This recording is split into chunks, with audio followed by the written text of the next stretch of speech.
Guna mensukseskan Pilkada Serentak 2024, Komisi Pemilihan Umum Kota Pagar Alam menggelar bincang santai bersama awak media sambil ngopi bareng.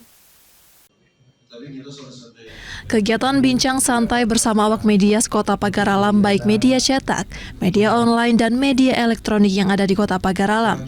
Juga hadir Badan Kesbangpol, Kejaksaan, Kepolisian, serta Komisioner KPU Kota Pagar Alam. Kegiatan ini diharapkan dapat menciptakan kolaborasi dan sinergitas KPUD Kota Pagar Alam bersama awak media dalam memberikan informasi berita dengan cepat dan jelas kepada masyarakat mengenai tahapan Pilkada Pemilihan Wali Kota dan Wakil Wali Kota Pagar Alam pada 27 November 2024 mendatang. Selain itu, dalam pemberitaan media diharapkan dapat menjaga netralitas dalam memberikan informasi kepada masyarakat, sehingga tidak merugikan pasangan calon pemilihan wali kota dan wakil wali kota Pagar Alam 2024. Menurut Ketua KPUD Kota Pagar Alam, peran media memberikan informasi kepada masyarakat sangat penting, sehingga kedepannya KPU akan membuat media center untuk awak media.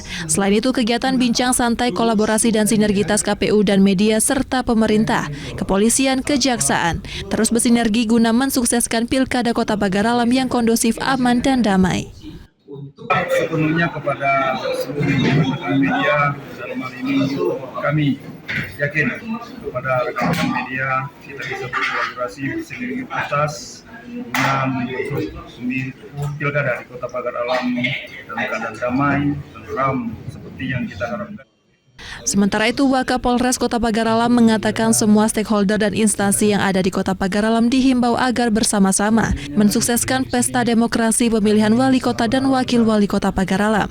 Kepada awak media diharapkan dapat memberitakan hal-hal yang positif yang merupakan corong informasi masyarakat, baik pemberitaan ketiga pasangan calon maupun pemberitaan keamanan Pilkada 2024 di Pagar Alam. Untuk sama-sama membangun kebersamaan, memberitakan hal-hal yang positif sebagai check and balance, baik masing-masing dari paslon maupun dari penyelenggara dan pihak pengamanan. Dari Pagar Alam, Yudi Faifman, iNews melaporkan.